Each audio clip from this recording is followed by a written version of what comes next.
So the master plan, what you've got before you, when it all boiled down to it, it's got three basic components. It's got the total development capacity, it's got the development standards and expectations, and the process by which you start releasing permits. That's it.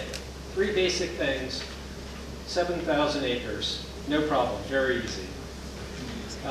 We recognize that even a map that's presented at this scale is almost useless to sort of provide that vision. There's nothing you can do about it, it's just the scale of the development. Certainly it shows some regional roads, very large roads, but it's still too big to show all the small roads. There'll be a lot of small roads to service this development, so all that's very important. But one thing I think that's critical is that you know that your PDD ordinance really expects excellence. What it's saying is you can essentially create your own zoning ordinance outside of the bounds of the existing standards if you are very interested in doing something that's innovative, something that's creative, something that has an element of excellence about it. You need to establish what those elements are as part of that.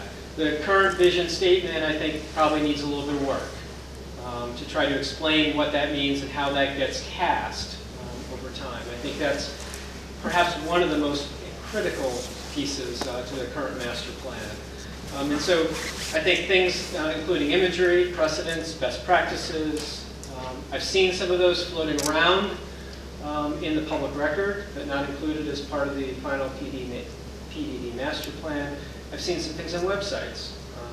I think all are very important to help tell the story and to relay that information to not just this developer or master developer, but to the people that will be buying tracts and maybe being sub-developers or builders that are part of it. All those elements are very important. In fact, we found, I think, an interesting, well-written piece of the vision on one of the development partners' websites, and some imagery that I think some of you all have seen already. And I think it starts to cast it a little bit differently than as if I were reading it from scratch, and sort of better understanding it. That they are looking to try to achieve something that is different and unique in this region. They're looking for walkable, human-scale villages and walkable neighborhoods, in interaction with the nature that's in this area.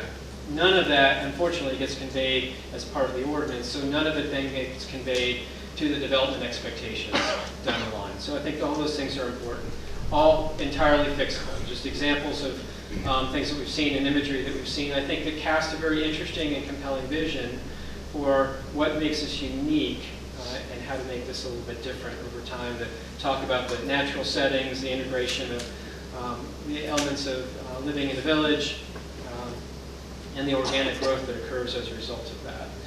And you have decisions to make, and we're sort of in the absence of those visions, those imagery, we're sort of left to our own devices to see what things can happen. And I think we look and understand that we have made decisions that don't necessarily benefit the greater communities over time. And we can look at 500,000 square feet of big box retail over time and sort of the net impacts financially that provides to a particular community, and the traffic impacts as well. We know what small town impacts are from a revenue standpoint, and successful small towns, and how all those pull together.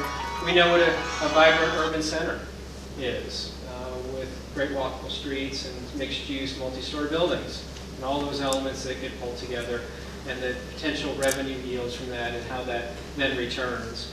Now, I have every expectation that the project's going to look somewhere between small town and with the picture of downtown Asheville. But it's a matter of what gets you there and how that vision gets translated to each individual subdivision plan and site plan moving forward. From the site analysis and the elements of the site analysis, I think the Southwest Shore conservation assessment that was done a number of years ago, it's a very good report. There's some good science in it. There's some very strong, well-informed suggestions that are in there that should serve as a good measuring stick to help set that innovative excellence that the PDD ordinance expects. So I think that's a critical component that should be very strongly considered as part of this application.